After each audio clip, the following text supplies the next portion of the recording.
Ever wonder why certain people seem to enchant everyone they meet, effortlessly building rapport and leaving conversations on a high note? That magnetic quality isn't just luck, it's a skill you can learn. Dale Carnegie's How to Win Friends and Influence People, published in 1936, remains a blueprint for cultivating meaningful connections through empathy, respect, and genuine curiosity. Despite being nearly a century old, its core lessons, like using a person's name, handling disagreements gracefully, and offering sincere appreciation, are just as relevant today. In this quick tour, we'll explore how these timeless principles can boost your social influence, strengthen professional relationships, and enrich your personal life. Get ready to discover how small shifts in attitude and approach can spark big changes in how you connect with everyone around you. Chapter 1. If you want to gather honey, don't kick over the beehive. Imagine approaching a beehive because you want honey. If you start by batting at the bees and yelling, you're almost guaranteed stings. Dale Carnegie uses this analogy to illustrate how criticizing or attacking people can provoke defensiveness, driving them away rather than winning them over. A friend of mine learned this lesson the hard way when he publicly berated his assistant for minor errors. The assistant became resentful, and their work relationship soured quickly. Carnegie emphasizes that when you criticize someone, they often feel personally attacked. My personal reflection is that I used to give blunt feedback to teammates, thinking honesty alone would help them improve. In reality, most of them felt hurt and less motivated to collaborate. That experience taught me the value of kindness and respect in shaping productive relationships.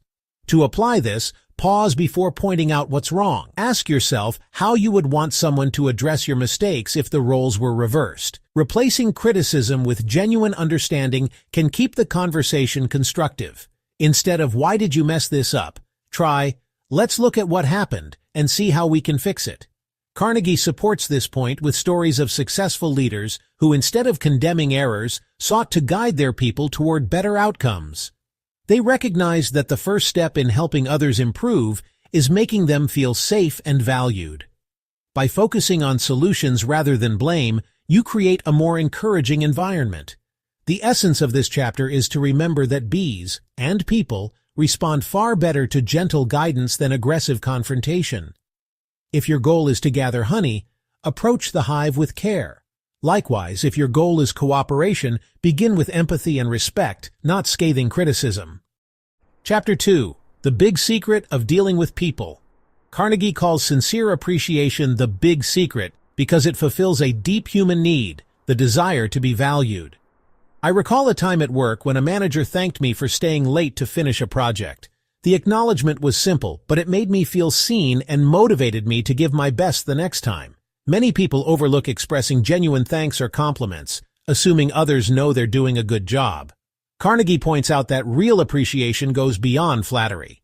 It's about noticing specific contributions, like someone's thoughtful presentation or their extra help on a task, and letting them know why it matters. A colleague once told me he felt invisible because his efforts were never recognized.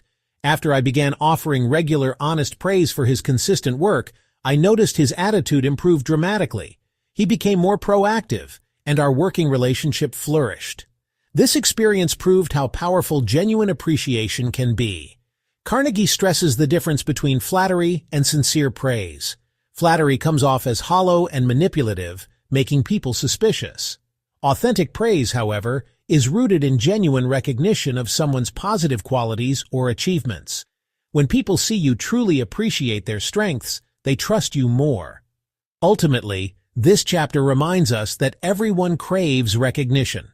By providing specific, heartfelt praise rather than generic compliments, you nurture goodwill and collaboration. It's a simple practice, yet it can transform how people feel about their work, their relationships, and themselves. Chapter 3. He who can do this has the whole world with him. He who cannot walks a lonely way. Carnegie highlights the importance of aligning what you want with what others want. I saw this in action when a friend of mine who runs a startup struggled to get his team to work overtime. Instead of demanding longer hours, he explained how each person's extra effort could lead to bigger client contracts and team bonuses, creating a shared goal that resonated with everyone.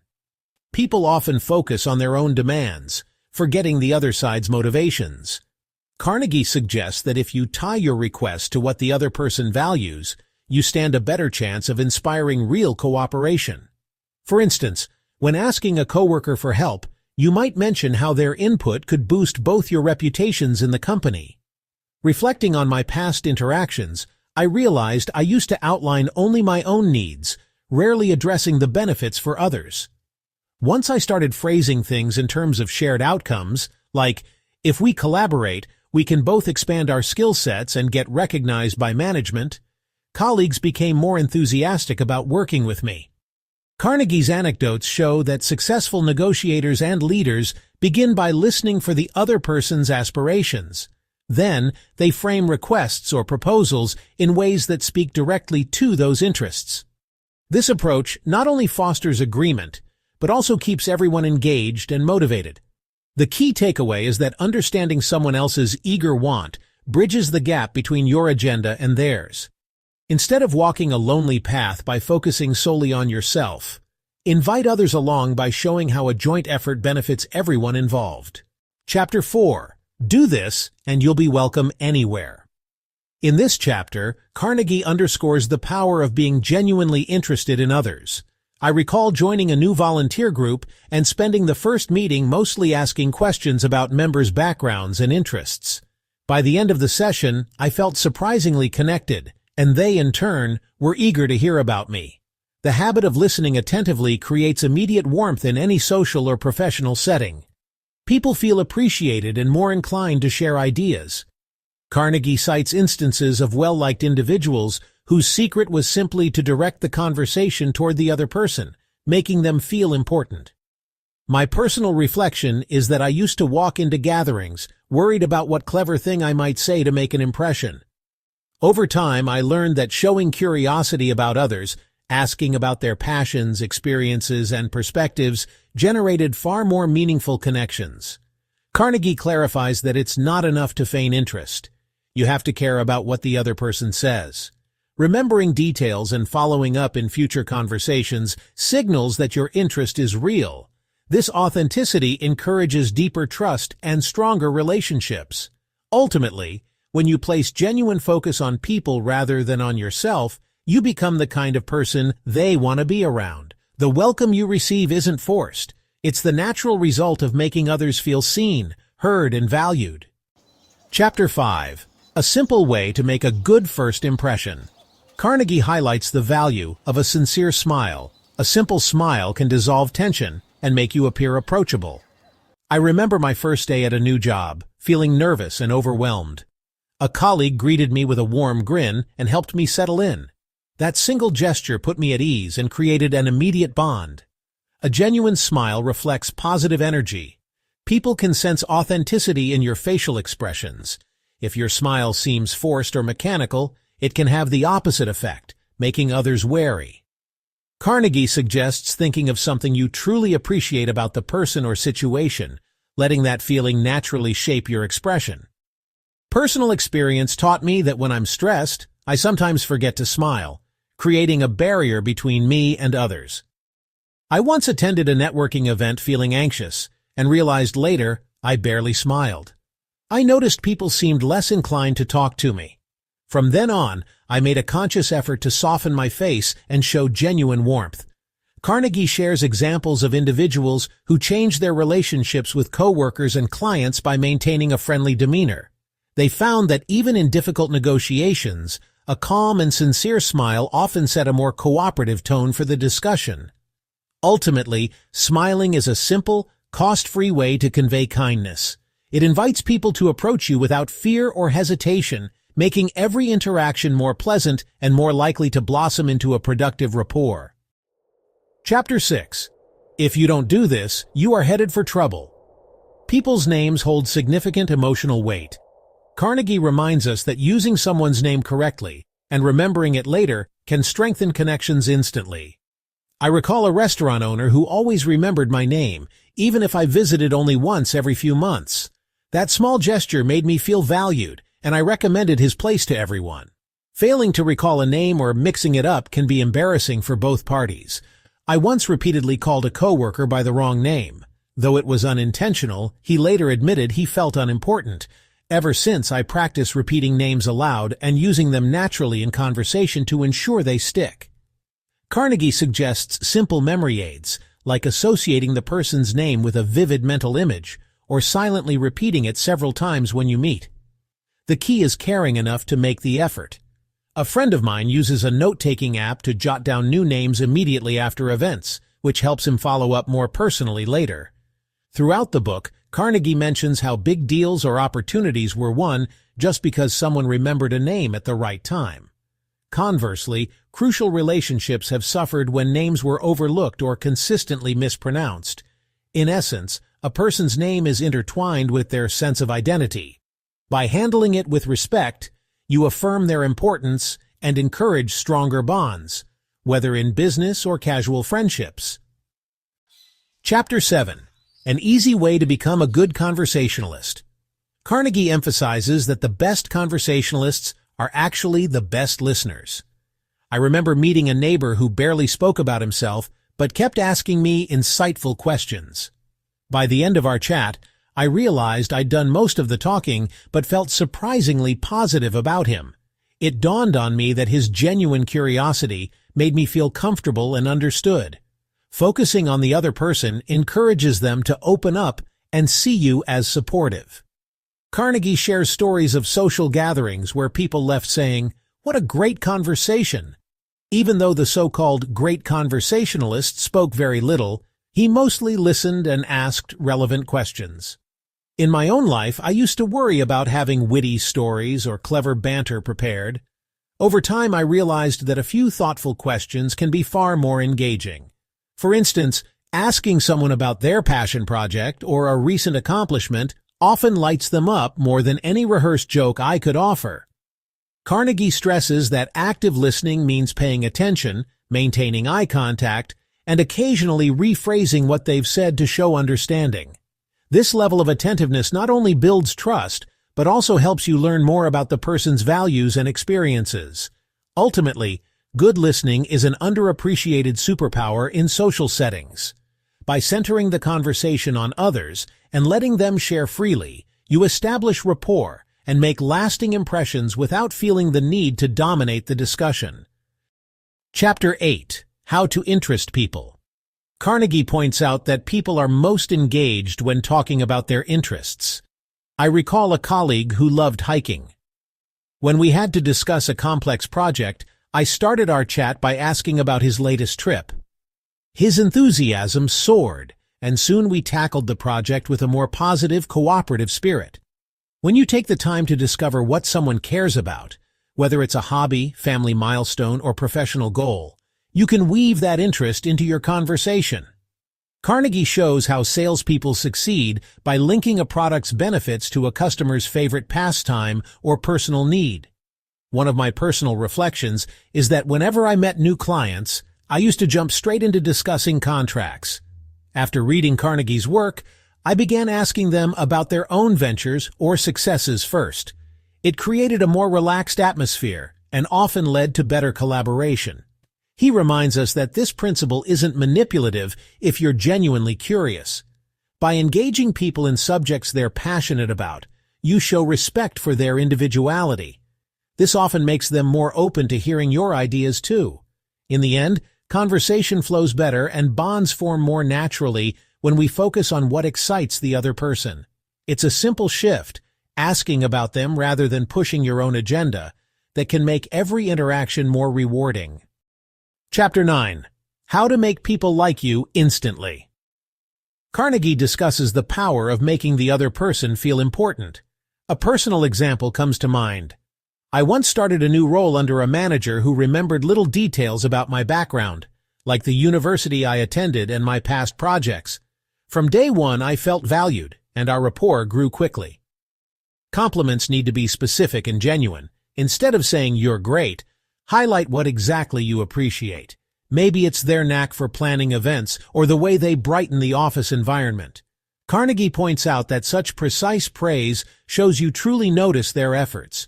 In my social circle, I've seen friendships blossom when people take the time to mention a friend's unique qualities. One friend often tells me how she admires my ability to stay calm under pressure, which inspires me to live up to that compliment even more. Carnegie warns that this shouldn't be flattery for personal gain. People can sense empty words that lack sincerity. However, real admiration, grounded in actual observation, creates a foundation of mutual respect. Ultimately, you make people like you by treating them as if they genuinely matter. When they sense you see real value in who they are, they respond with warmth and openness, paving the way for deeper, more meaningful connections. Chapter 10. You can't win an argument. Carnegie asserts that even if you out-debate someone, proving yourself right, you might still lose goodwill. I once got into a heated argument with a friend over a trivial topic, and though I showed I was factually correct, the tension hung in the air for weeks. It felt like a hollow victory that damaged our bond. He suggests steering clear of direct confrontations because they often leave the other person feeling humiliated or resentful. In my workplace, I've seen debates during meetings devolve into personal attacks. Even if someone wins, the collaborative spirit suffers, and future teamwork becomes strained. Instead, Carnegie recommends a diplomatic approach. Look for areas of agreement first, and acknowledge the other person's perspective. This helps maintain respect, even if you still disagree. A colleague of mine used this tactic when discussing budget cuts, focusing initially on shared financial goals before delving into points of disagreement. Reflecting on my own experience, I've noticed that the quickest path to ending a dispute is to let the other person feel heard. People are less likely to dig in their heels when they sense genuine understanding.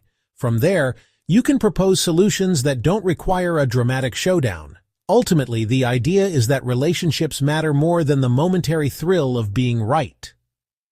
Preserving harmony often leads to better outcomes in the long run, as people remain open to working with you rather than holding grudges. Chapter 11. A sure way of making enemies and how to avoid it. Carnegie warns against telling someone outright, "You're wrong." This blunt statement bruises egos. I recall a client meeting where an impatient team member cut in and said, "That's completely off base," to a customer's suggestion. Instantly, the mood shifted, and the client started pushing back on every point we made afterward. He suggests phrasing disagreements more gently. For instance, say, "I see your point, but here's another perspective," or "That's interesting. Have you considered this angle?" This approach keeps dialogue constructive. I've personally found that framing my disagreements as questions fosters curiosity instead of defensiveness. In my personal life, I used to be very direct with family members when I thought they were mistaken. Over time, I noticed these blunt corrections led to short-term victories, but long-term resentment. Softening my language made them far more open to listening and discussing. Carnegie's anecdotes confirm that direct contradiction seldom produces cooperation. Even if your facts are correct, the emotional barrier created by stark language can be difficult to overcome. Emphasizing what you can agree on first often lays a better foundation for persuasion. The key takeaway is that nobody wants to feel foolish or invalidated. By allowing others the chance to maintain dignity, you keep lines of communication open, paving the way for more harmonious resolutions to differences. Chapter 12. If you're wrong, admit it. Carnegie highlights the transformative power of owning up to mistakes. Years ago, I missed an important project deadline and tried to cover it up with excuses. The client saw right through me, and our professional relationship deteriorated. Had I simply apologized and explained my plan to fix it, we might have preserved that trust. He provides examples of leaders who quickly acknowledge their faults, often turning tense situations into opportunities for better collaboration. I recall a time when my supervisor confessed she'd misunderstood the project requirements. Instead of pointing fingers, she took responsibility, and we all worked together more cohesively afterward.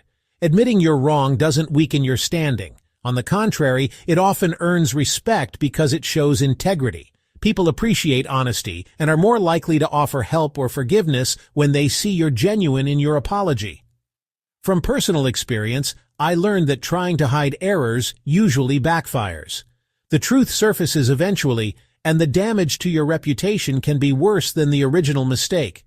By being transparent, you not only maintain credibility, but also encourage a culture where others feel safe admitting and correcting errors. Overall, owning your mistakes fosters trust and a willingness to move forward.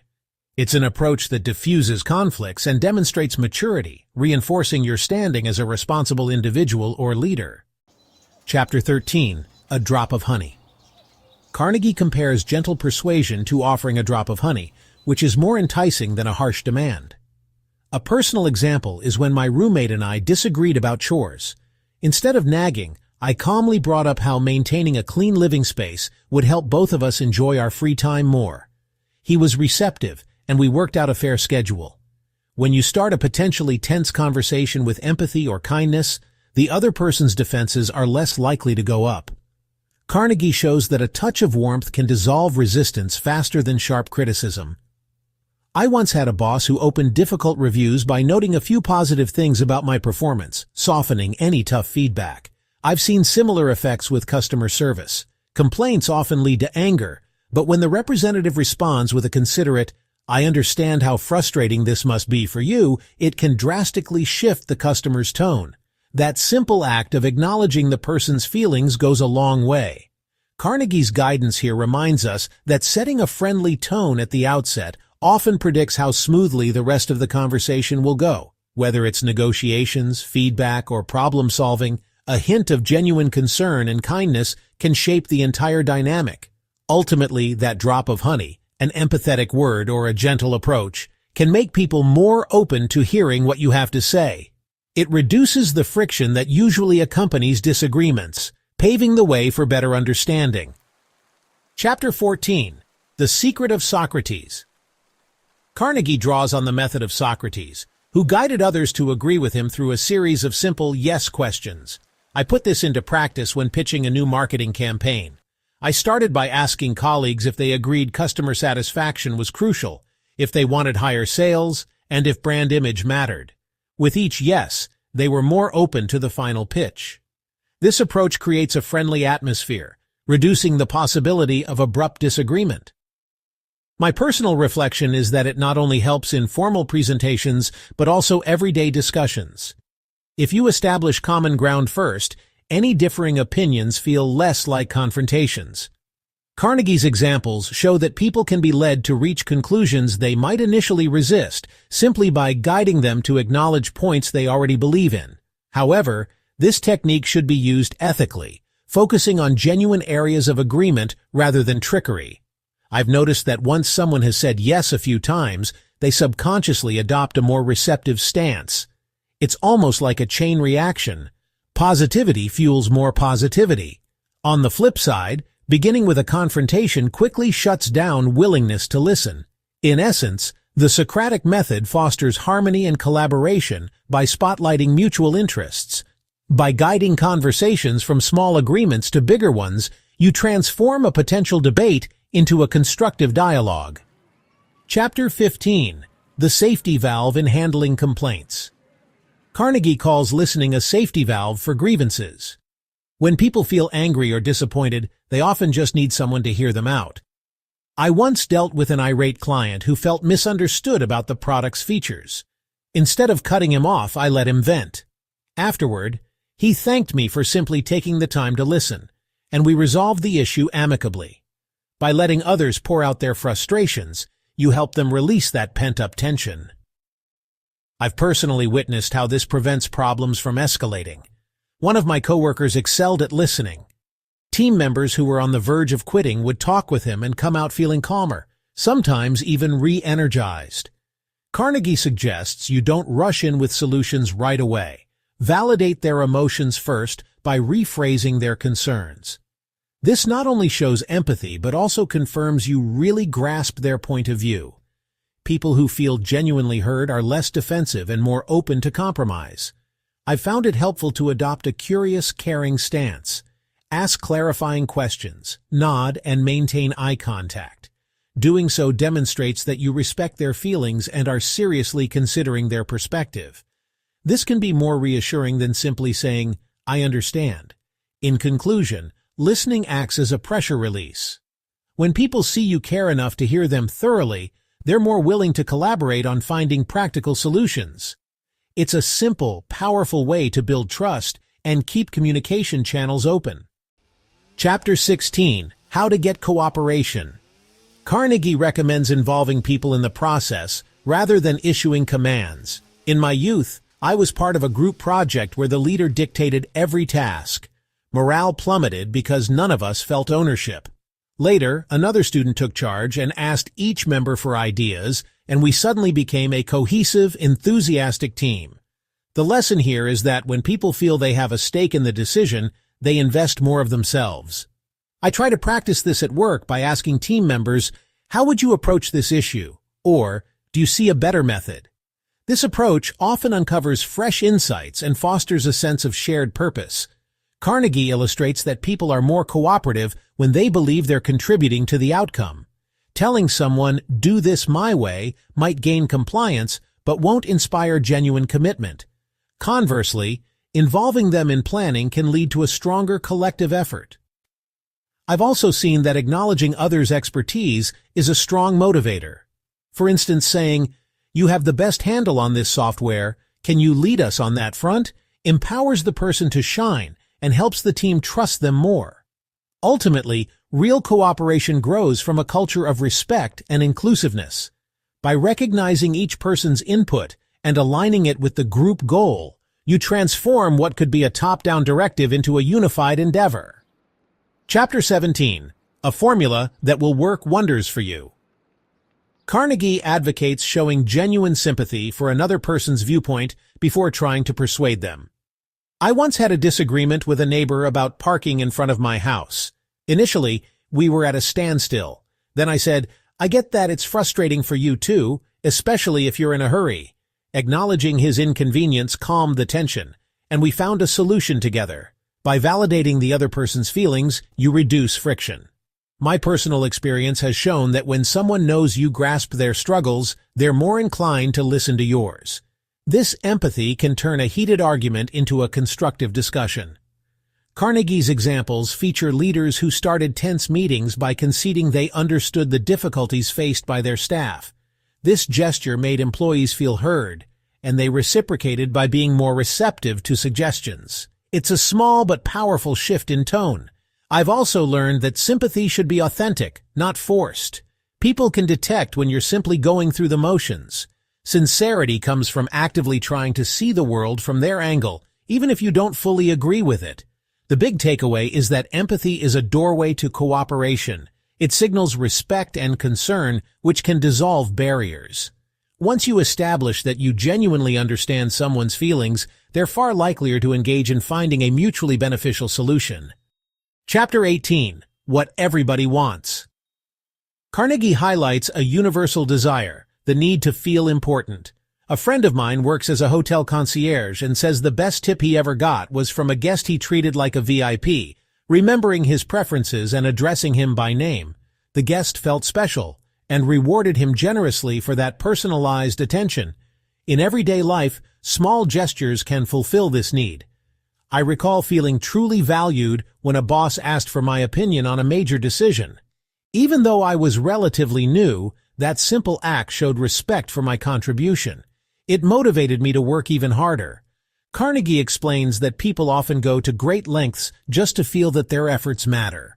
This is evident in workplace settings where employees might stay late or volunteer for tough tasks if they sense genuine appreciation and recognition. From a personal standpoint, acknowledging someone's importance doesn't require grand gestures. It might be as simple as actively listening when they speak or sending a thank you note for their help. These minor acts can profoundly boost self-esteem and foster loyalty.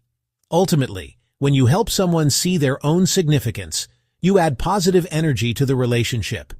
By offering sincere respect for who they are and what they do, you inspire them to connect more closely and give their best in return. Chapter 19: An Appeal That Everybody Likes. Carnegie suggests appealing to nobler motives, qualities like generosity, fairness, or compassion. At a fundraising event I helped organize, we convinced a hesitant sponsor to contribute by highlighting how their donation would support educational programs for underprivileged kids. That angle spoke to their desire to do good, and they came on board enthusiastically. People often perceive themselves as fair-minded and caring. If you frame your request in a way that aligns with those higher ideals, they're more likely to agree. A coworker once asked me to help with a weekend presentation by pointing out how much it would benefit a struggling department, appealing to my sense of teamwork and empathy. I've noticed that while raw facts might persuade someone logically, appealing to their values taps into a deeper emotional layer. This can solidify a decision much faster because it resonates with who they believe they are. That said, Carnegie cautions that this should be genuine, not manipulative. Reflecting on my personal relationships, I've seen how referencing shared beliefs, like supporting each other in tough times, can bridge disagreements. When we position our requests in alignment with someone's self-image of kindness or reliability, they find it harder to say no. Ultimately, appealing to nobler motives works because it reinforces a positive self-perception. When people feel they're upholding their best qualities, they're more willing to take action, often with more enthusiasm and commitment. Chapter 20. The movies do it. Radio does it. Why don't you do it? Carnegie points out how films and radio shows captivate audiences through storytelling and vivid demonstrations. I realized this while trying to teach my little niece about healthy eating. Instead of rattling off nutritional facts, I turned it into a short, fun story about superhero vegetables, and she became much more interested. If you present ideas in a dry, factual manner, people may quickly lose interest. One time I led a work training session and initially relied on long PowerPoint slides. Sensing the boredom, I switched to telling short anecdotes about real-life examples. The energy in the room immediately improved. Carnegie explains that a tangible demonstration or a relatable story can make an abstract concept stick. I recall seeing a sales pitch where the presenter physically showed how a cleaning product worked on different surfaces, rather than just describing it. Watching the results in action convinced the audience far more effectively. Reflecting on personal experiences, weaving narratives has been a game-changer in both professional and casual settings. People remember how a story made them feel, and that emotion anchors the message in their memory. Ultimately, engaging the senses and imagination holds people's attention longer. If movies and radio can keep audiences hooked, so can you, by turning your message into something vivid, relatable, and compelling. Chapter 21. When nothing else works, try this. Carnegie advises issuing a friendly challenge when other methods fail. I once struggled to motivate a colleague to organize our shared files properly.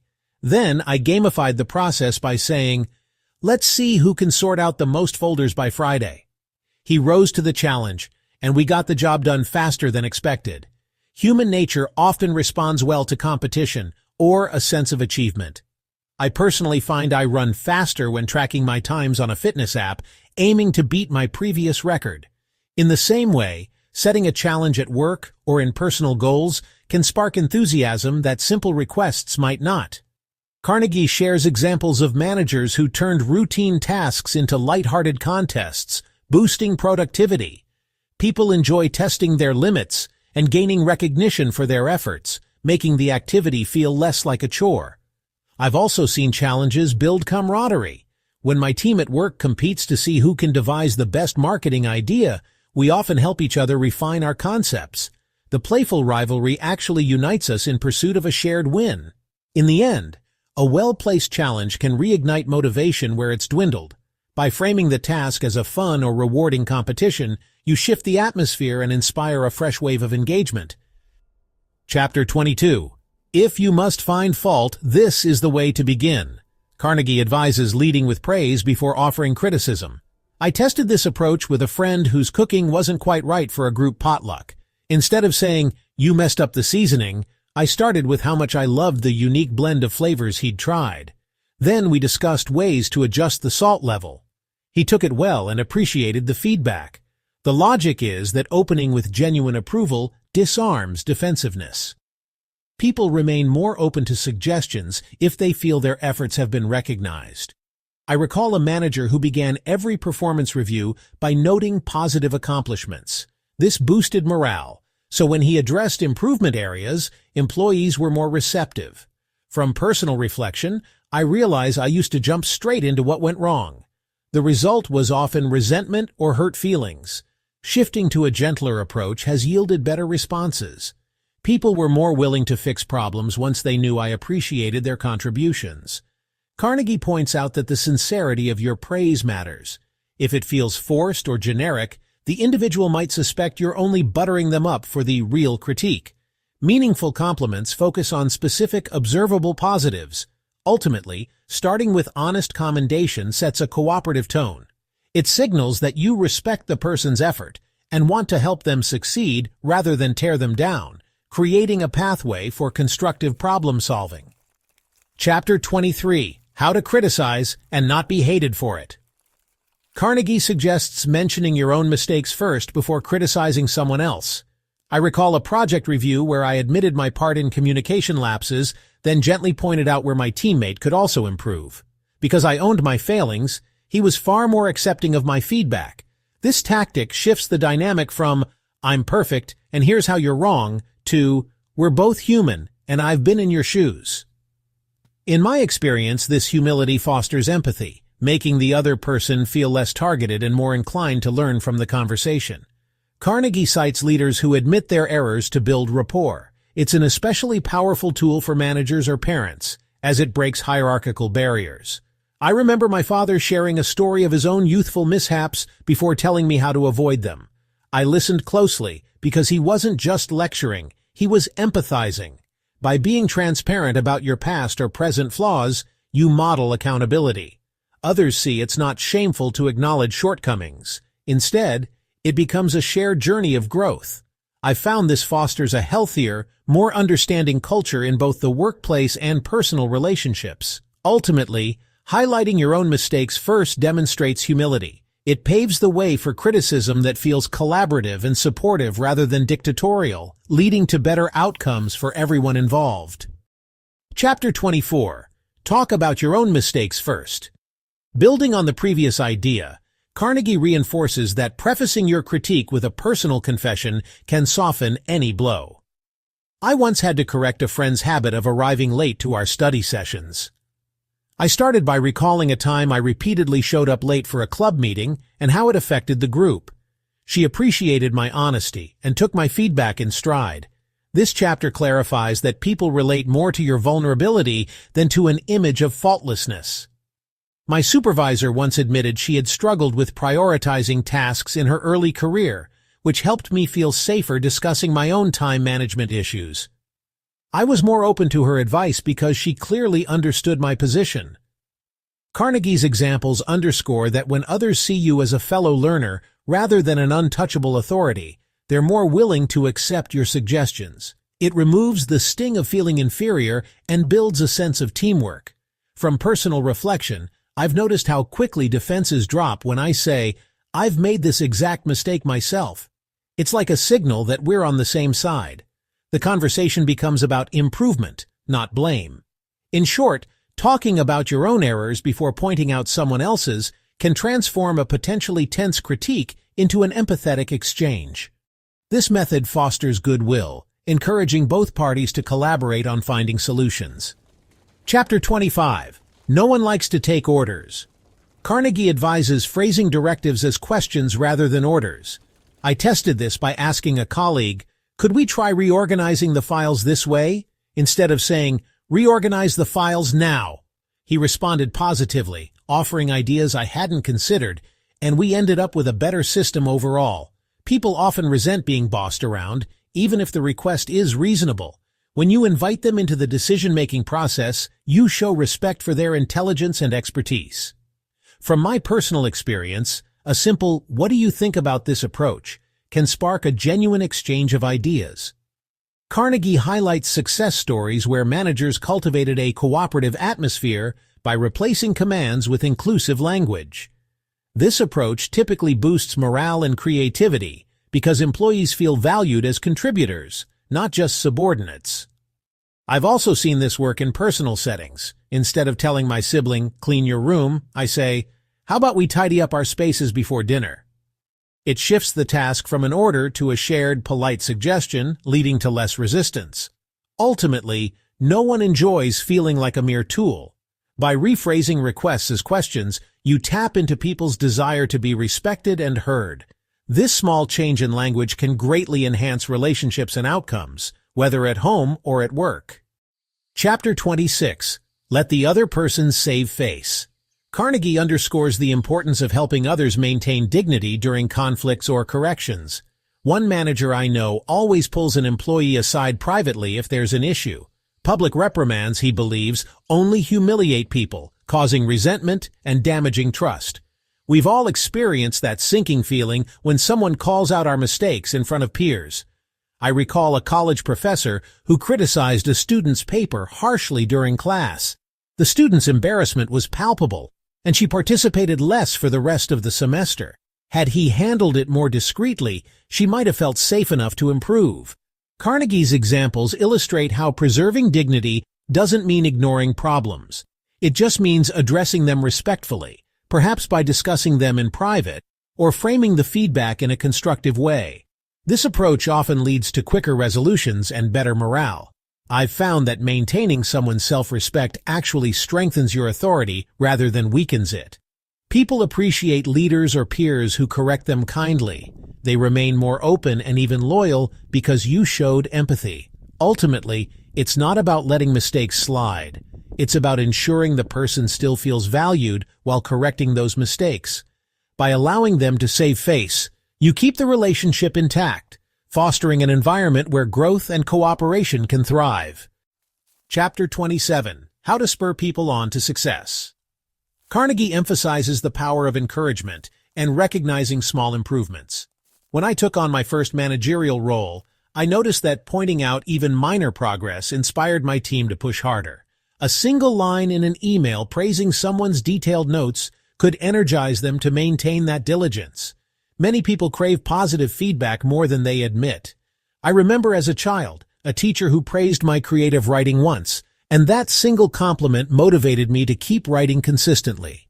Praise, when genuinely given, can anchor a person's self-belief.